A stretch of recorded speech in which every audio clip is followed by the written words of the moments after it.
Let's start with the basics of bonds. Basically, what are bonds? Bonds or NCDs? These are fixed term instruments that is used by corporates or government of India to raise capital in the form of debt. It functions very similar like a loan. Let's assume that today you have 10,000 rupees, you go to a bank, you give a fixed deposit with them, and that acts as a loan that you have technically given to a bank, on which the bank pays you interest. In a similar way, in a borrower or an issuer, which is either a government of India or a corporate, they can raise these bonds, and the investor, which is you, me, or any individual, or any corporate, or any institute who can invest in these bonds or NCDs, they get a fixed rate of interest or a floating rate of interest against this, and this is for a predetermined rate. For example, you can invest in a bond which can be a 2 year, 3 year, 5 year, 7 year, or 10 year, or any other tenure bonds that come across. At the end of this tenure, you get your principal back, very similar to an FD. The Some of the characteristics that is there in a bond is who borrows is called the issuer or a borrower.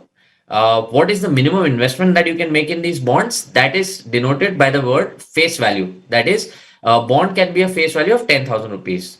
Ashish ji will cover the topic wherein what is the minimum investment size in GSEC in going forward, how it can be compared to an FD. The interest rate and payment frequencies, just similar to an FD, even in bonds, there is an interest rate that is committed at the beginning of the bond, and that is paid in various intervals. That is either in on quarterly basis, monthly basis, or annual basis, or sometimes even on maturity. Then what is the other characteristic? All the bonds that are issued by a corporate or a state corporation, these are all rated bonds. Currently, rating ranges from AAA going up to BBB minus. These are SEBI registered rating agencies that give these ratings. So these are third party rating agencies. Nobody can just go and give ahead and rating. SEBI registered rating agencies can only give these ratings to these bonds. Maturity I've already covered. This is maturity or redemption date is similar to your maturity date of an FD. Who can invest in these bonds? Any individual, any HUF, any corporate, any institute, they can invest, or a trust can also invest. There are various other investor classes that can also invest in a bond. In every bond, that will always be defined. You have made an investment. You go to a issuer. An issuer comes to you, says, "My name is Company ABC Limited. The rate of interest that I'm going to pay you is 10%. Interest payment frequency will be 10% at the end of the year. That is, every year they'll be paying 10% interest to you. Tenure of this bond will be 5 years. Face value, that is the minimum investment value, would be 10,000. Sometimes this can be 1 lakh, sometimes this can be 10 lakhs. And which will be the allotment date, the day on which you will be getting these bonds credited in your demat account. These are the 5 acronyms that is there. Now you've made an investment on 31st January 2022. You've made an investment of 10,000 rupees. You will get an interest at 10%. That is 1,000 rupees at the end of 31st Jan 2023. Every year you will get this 1,000 rupees till the fifth year. At the end of fifth year, along with the interest, you will also get your principal back. Very, very similar to how an FD works. The same thing has been denoted in a tabular format also, and in a graphical format just for easier representation.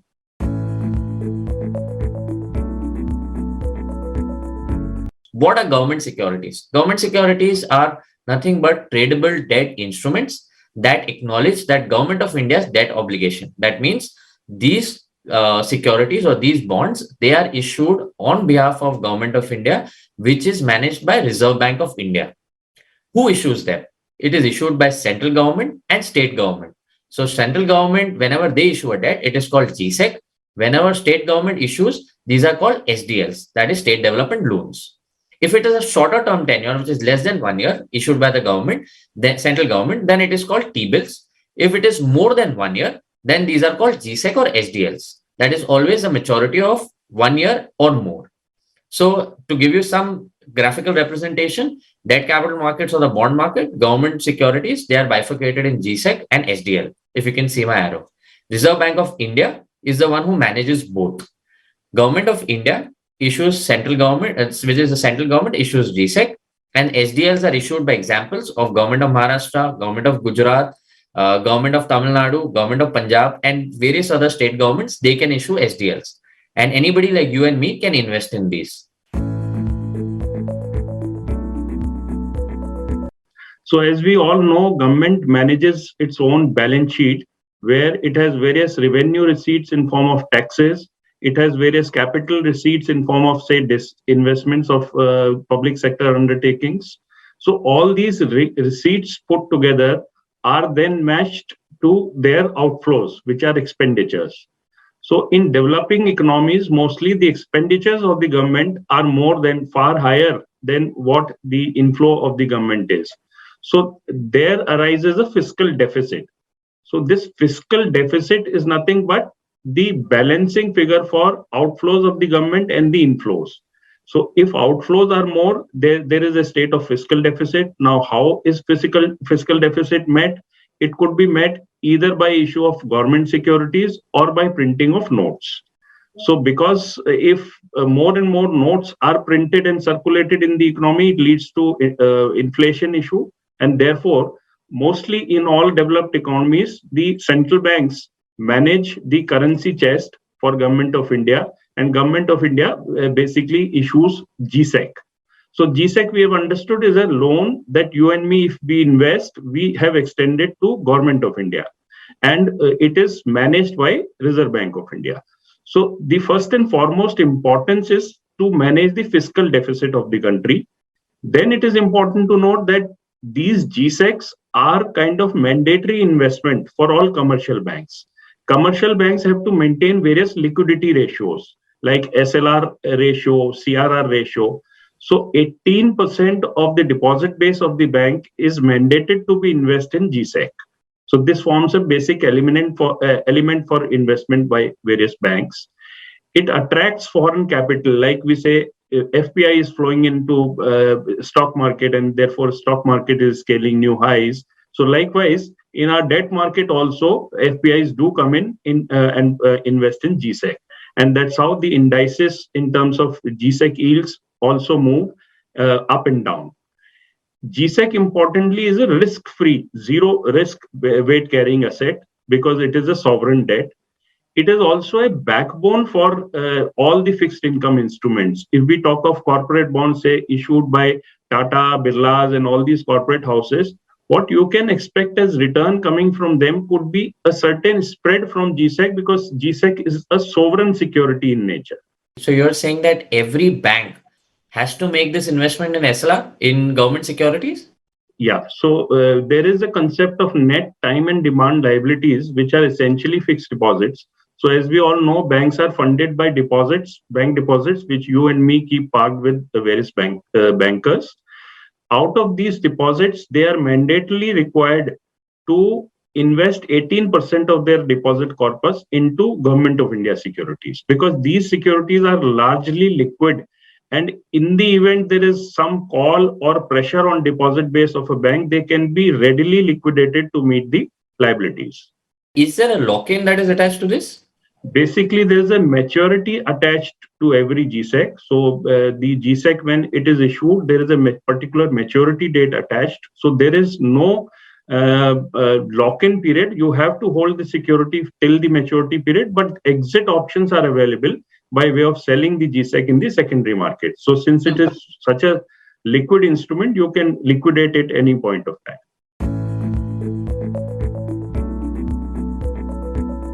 So if we were to look at what is the size of the bond market, as we have understood now, there are various classes of securities. One, of course, is government security.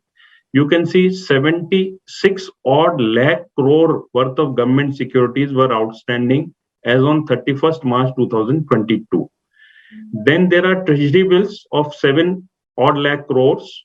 And there are corporate bonds which are issued by private sector houses, private sector companies. So if you look at the pie chart, you would see 44% of the overall composition of bond market is denominated or is constituted by government securities. So if we add another quasi-government securities in form of state development loans, all of this totals to about 77 odd percent in terms of overall size of the bond market. The corporate bond, which is private sector bonds outstanding, constitute about 23% of the overall volume. The size of the bond market we can estimate is as large as 1 crore 73 lakh crores. That's huge. And if we look at GSEC trading, the chart on the right, basically we say the GSEC is liquid. So this liquidity is going to get reflected in this chart, where you can see GSEC worth 66 lakh odd crores has got traded and dealt during the financial year 31st March 2022. Treasury bills also for 14 odd lakhs, roughly about 15 lakh crores has got traded in the financial year, and SDLs of about 6.78 lakh crores. So as we discussed, GSECs have various maturities attached. So at the time of auction or whenever you buy a GSEC, you will always look forward to what is the outstanding maturity, for how long you will have to remain invested in GSEC, unless you exit by selling them in the interim period. So GSEC is plotted by what yield it gains over the period. So 1 year GSEC, there'll be a curve as to what was the traded yield on 1 year GSEC on one particular day. So this chart covers the yield movement from March 2022 till date, and you would see 10-year GSEC at about 7.76% annualized as we speak. And 1 year GSEC is at 6.32% currently. So why this spread? Because people assume a higher risk if they are investing for higher tenor, and therefore the expected yield expectations are higher. So this is how 1 year, 3 year, 5 year, 10-year GSECs are priced in the market. So this is an interesting slide on what is the size of government security market. To the left, if we look at the chart, basically it represents the proportion of government debt in the gross domestic product of the economy. So when we say that US are developed economies, they have matured government securities market, we can see that 128% of their GDP is represented by government outstanding debt. While in India, we have 74%, fairly mature, but as compared to US, we are at 74%. But then there are countries like Mexico and Indonesia, where the percentage is as low as 39%. On the right side, we can see what is the yield that one can expect or one can get in GSEC in various countries. So as we all know, Japan has the minimum yield cycle curve, and therefore 10-year GSEC, if one was to invest in Japan, will yield something like 0.25%. And in India, it yields at about 7.59%. For countries like South Africa and Brazil, it runs into double digits. Who can invest in GSEC is essentially any investor who is eligible to invest in shares, or for that matter, any security. Basically, investor needs to have demat account in place. One who has done KYC with the depository and he holds a demat account is eligible to buy government security. So all the classes of investors should be the right answer. So this is an important slide for our discussion today as to how bank deposits are different from GSEC and what edge GSEC or SDL may have over bank deposits. So if we look at returns first, because end of the day, return is what matters. So private sector banks offer something in the range of 5 to 6 odd % on their deposits, depending upon the tenor. PSU banks offer a little lower, and therefore 5 and 5.5% range. While in a GSEC, as we have noticed in the yield curve in the previous slide, the GSEC yields 7.64% for 10 years, while state development loans yield even higher at something like 8.10% for 10 years. So you can clearly see an arbitrage or a delta of roughly 2.5% with GSEC and SDLs will yield you over bank deposits. So this is why in a risk return matrix, you are getting a safer asset class, because this is a sovereign asset. You are lending nothing to but other than Government of India. And therefore you are having a risk-free asset, which is issued by Government of India. as against bank deposit which is unsecured and is insured only up to 5 lakh rupees by DICGC. The face value or the minimum ticket size for a bank deposit could be rupees 1000, while in GSEC and SDL it is 10,000 rupees.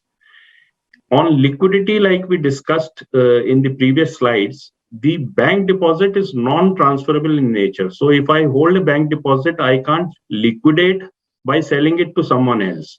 All I need to do is that I can approach my bank that I want a premature withdrawal. So in that case, they apply penal charges for me to be getting money before the maturity. While in GSEC and SDL, these are securities which can be traded and on a stock exchange, and therefore they are easily sellable in stock markets. Not only sellable, if you want to buy, you can purchase through a secondary market route, and you can expect a capital gain in case there is a price improvement. So, which is not the case in case of bank deposits. In terms of lock-in, fixed deposits have a particular maturity date, while GSEC is not attached to any particular lock-in. You can liquidate them at any point of time. In terms of how the asset exists, basically the fixed deposit gets reflected in your bank account, while GSEC and SDLs get reflected in your demat account, and these are exchange tradable instruments. All the three, which is bank deposit, GSEC, and SDLs, they can be used as a potential source of collateral for obtaining loans from banks and institutions. So I think this is how we can kind of position various assets in terms of whether to invest in bank deposits in terms of safety, or the GSEC is a comparable instrument in terms of better instrument in terms of safety or returns. We can see that both in terms of safety as well as in returns, GSEC in current market situation outperforms the bank deposits. So, Ashish, in very simple words, GSEC would be very similar to bank FDs. However, it would have certain benefits over a bank FD. Yes, there is convenience of bank FD that you can just walk down to your branch, which is just next to you, and you can open up an FD. But that is coming at a cost of a lower return. That is one. Second, it is both of them are unsecured in nature. However, banks have a 5 lakh rupee capping in terms of FD guarantee that is there from the government by way of insurance. However, eventually banks are also investing in government securities, eventually, almost 18% of their capital. And minimum investment size can be as low as 10,000. Is that fair to say? Yeah, that's fair. And today if I redeem an FD, premature withdrawal करता हूँ, तो मुझे negative return मिलता है, और भी मेरा returns कम हो जाता है. समझो 5% मैंने अगर इन्वेस्ट किया है at 5%, और अगर मैंने प्रीमेच्योर विड्रॉल किया, so then मुझे 5 की जगह 4 या 4.5 मिल सकता है, depending on bank to bank. Correct. वहीं यहाँ पे if I do that and in case if yields are favorable, then we can actually get a capital gain, is what you're saying.